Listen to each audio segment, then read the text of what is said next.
Bonjour à toutes et à tous, bienvenue sur ma chaîne Jolt Comics. Aujourd'hui, nouvelle vidéo retour de lecture. Je vais vous parler de 3 récits. Donc aujourd'hui, je vais vous parler de L'œil d'Odin, édité chez Bliss Comics, avec au scénario Joshua Dysart, au dessin Thomas Giorello et à la couleur Diego Rodriguez. Je vais vous parler également de Scène de crime d'Ed Brubaker, au scénario Michael Lark au dessin et Sean Phillips à la colorisation, édité chez Delcourt. On va parler également de Earth Divers, de Stéphane Graham Jones au scénario, David Gianfelice au dessin et à la colorisation, on va retrouver Johanna Lafuente. Donc, on va débuter par L'œil d'Odin,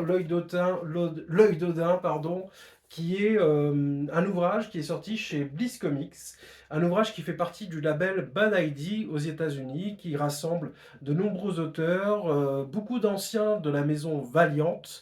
Et on a la chance en France d'avoir des éditions collectées de ces comics, ce qui n'est pas encore le cas aux États-Unis, donc une grande chance. Et une grande chance également parce que le travail de fabrication et d'édition de Bliss Comics sur cet ouvrage est juste magnifique et juste sublime. On est sur un très grand format qu'on pourrait comparer un petit peu au grand format Urban. Voilà, j'en ai un pour comparer. Donc vous voyez, on est un poil plus haut au niveau de l'œil d'Odin. Et ça nous fait plaisir parce qu'on peut apprécier les planches de Thomas Giorello de façon extraordinaire. C'est l'atout majeur de ce comics d'ailleurs, c'est le dessin de Thomas Giorello, qui est un artiste que je ne connaissais pas personnellement, et j'ai été bluffé par son talent. Euh, donc là, pour l'histoire, on se retrouve au 6e siècle, dans l'univers des Vikings. On va rencontrer une jeune fille qui s'appelle Solveig, voilà, et qui va avoir des visions, comme des formes de crise d'épilepsie, et qui va voir des visions de Dieu, et en particulier d'Odin pour sa première vision. Vous le voyez ici, Odin, magnifiquement représenté. Et Solveig va être, se prend pour une enfant sacrée, et les gens autour d'elle également, avec un but et une mission. Et son but et sa mission, c'est de retrouver l'œil d'Odin. L'œil d'Odin, Odin a sacrifié un œil pour le bien des citoyens des Vikings, tout simplement. Et Solveig va trouver de l'aide parmi des guerriers de son village pour mener à bien sa mission, sa quête, c'est de retrouver l'œil d'Odin. Et on va voir dans ce périple où elle va être très souvent avec des visions de Dieu, des messages qui vont lui être envoyés, et elle va être d'un côté mise au rebut de la société, mise à l'écart parce que elle a échoué dans sa quête et tous les soldats qui l'ont accompagnée sont morts. Et pendant à peu près 2 3 ans, elle va se cacher parce qu'elle a peur, ses parents ont peur qu'elle soit agressée et assassinée pour ce qu'elle a fait. Et finalement, elle va reprendre son chemin, sa route, parce que elle, finalement, sa quête pour retrouver l'œil d'Odin, elle ne l'oublie jamais. Et elle veut retrouver cette sensation de transe, cette sensation d'épilepsie, pour être en contact avec les dieux, avec ses crises. Et elle va chercher tous les moyens possibles pour retrouver cela, et la vision et le message des dieux. Et c'est un magnifique récit. Déjà, graphiquement, on est sur un comics d'exception. Le travail de Thomas Giorello sur la mythologie nordique est juste extraordinaire. Regardez-moi cette planche, par exemple, qui est juste magnifique. Et c'en est une d'entre énormément, parce qu'il y a énormément de planches qui sont juste waouh, on a l'effet waouh, c'est détaillé au possible, la colorisation fonctionne très bien. Alors c'est assez sanglant dans le récit, effectivement, mais la mise en page, la narration, on est sur quelque chose, une œuvre vraiment d'exception. Et au niveau scénaristique, écoutez, ben, moi j'ai apprécié. C'est une histoire où il faut quand même avoir certaines bases de la mythologie nordique pour en apprécier vraiment le contenu. Et on est sur une quête, une aventure, et puis avec beaucoup de fantastique. Et j'ai apprécié cette lecture au global.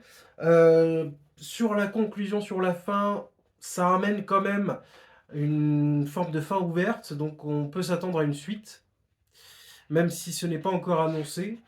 La fin peut poser quelques questions. Voilà, mais je ne rentrerai pas dans les détails. Ceux qui le liront me comprendront. Et d'ailleurs, je vous invite à le lire, à vous faire plaisir. Si vous êtes fan de la mythologie nordique et puis fan de très beaux graphismes, de très beaux dessins, eh bien, je pense que c'est un récit pour vous. Voilà. Et puis voilà, on est sur un prix de 25 euros, il me semble. Donc c'est juste magnifique et dans un très beau écrin en grand format. Voilà, moi je vous le conseille fortement. L'œil d'Odin chez Bliss Comics de Joshua Darzait au scénario, et Thomas Jurello au dessin et Diego Rodriguez à la colorisation.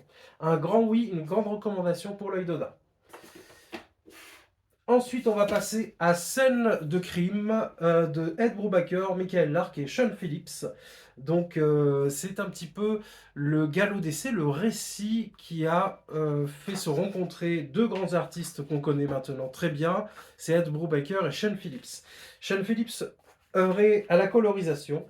Et à l'ancrage, surtout, pardon, je me suis trompé, ce n'est pas la colorisation pour Sean Phillips, c'est l'ancrage, avec Michael Lark au dessin, Ed Brubaker au scénario. Ed Brubaker et Michael Lark qui ont travaillé de temps en temps ensemble, avec Gotham Central en particulier, et également le run sur Daredevil, qui est excellent d'ailleurs. Et là, on se retrouve dans un récit, on va rencontrer un inspecteur privé qui va être sollicité pour résoudre une affaire toute simple au départ, c'est de retrouver une fille. Donc sa sœur vient voir l'inspecteur privé, elle missionne pour retrouver sa sœur. Et va s'en suivre donc une enquête où finalement il va très vite retrouver la personne, cette jeune fille, et il va arriver un drame, c'est que cette jeune fille va être assassinée.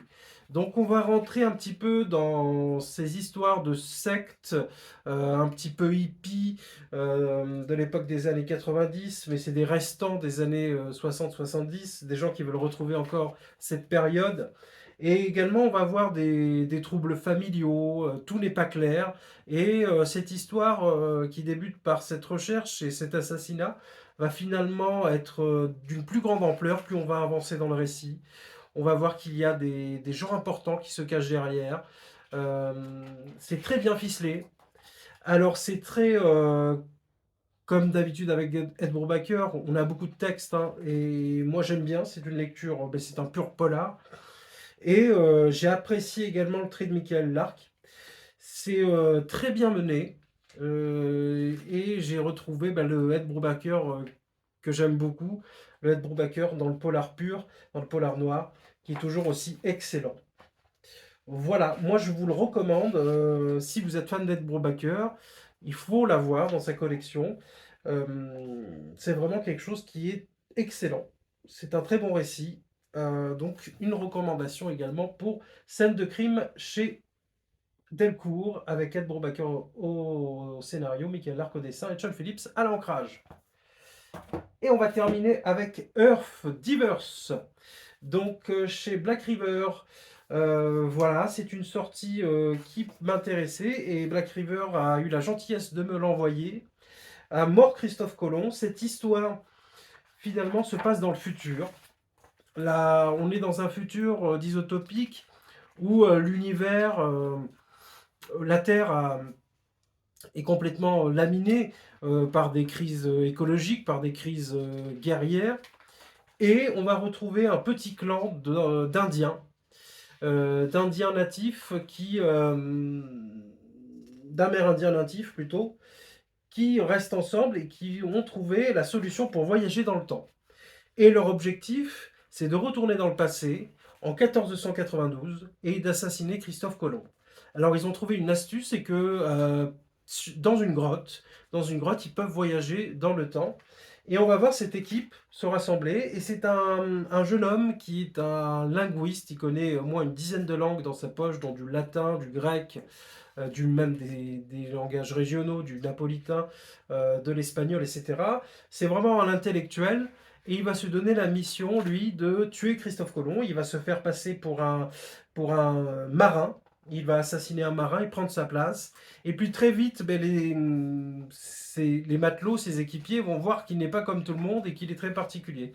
Donc il va être mis au fer pendant une longue période. Il va être brutalisé. Et sa mission, finalement, il arrive quelquefois à approcher Christophe Colomb, mais n'a jamais l'opportunité de céder à son objectif. Et donc c'est un super récit.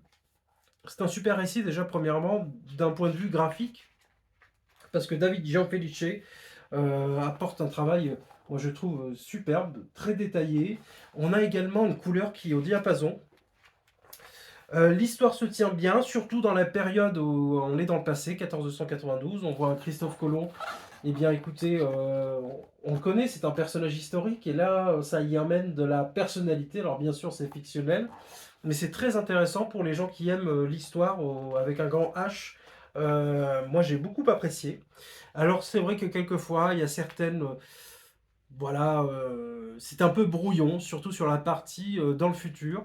Mais ça n'a pas empêché d'avoir une très bonne expérience de lecture avec ce tome 1, parce que c'est un tome 1, ça emmène à une suite. Et vraiment, bah écoutez, très positif, excellente surprise. J'ai beaucoup apprécié, donc Earth Diverse, voilà, je vous le recommande également. Voilà pour ces trois lectures que je vous ai présentées. Earth Diverse, eh bien écoutez, belle surprise. On est sur une histoire qui allie monde futuriste et historique. On y voit un Christophe Colomb, on y voit une tentative d'assassinat pour changer l'histoire.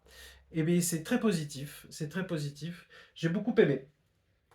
Ensuite, scène de crime, d'Ed Brubaker, Michael Lark et Sean Phillips, chez Delcourt. C'est du Ed Brubaker pur jus, c'est du polar noir. C'est une enquête qui va vous désarçonner.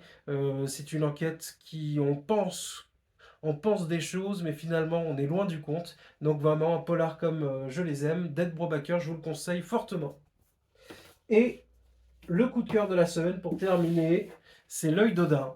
D'un point de vue graphique, c'est maîtrisé, c'est même graphiquement superbe, c'est une œuvre d'exception. Et le scénario, si vous êtes amateur de la mythologie nordique, la mythologie viking, c'est un récit pour vous, vous allez y trouver tout ce que vous aimez dans cette mythologie. Donc je vous le recommande fortement, L'œil d'Odin chez Bliss Comics. Voilà pour ce retour de lecture, j'espère que cela vous aura plu. Merci de votre attention, n'hésitez pas à me dire en commentaire si vous avez lu l'un de ces récits, qu'est-ce que vous en avez pensé. Et également, n'hésitez pas à mettre un petit pouce bleu, à vous abonner. On n'est pas loin des 1000 abonnés, donc je vous prévois quelque chose d'assez exceptionnel pour la vidéo, pour les 1000 abonnés. Un gros concours, je fais une annonce, oui. Un gros concours, on aura 10 kilos de comics à gagner. Et je vous ferai en même temps une vidéo collection. Petite information également, je vous retrouverai en direct vendredi 1er mars sur la chaîne Dolginkman, que vous connaissez certainement. Et donc on sera en compagnie de Read Club et du doc de la case. Voilà, donc ça va être sympa. Donc n'hésitez pas à nous faire un petit coucou. Et nous, on se retrouve bientôt pour une nouvelle vidéo. Je vous dis à bientôt. Salut!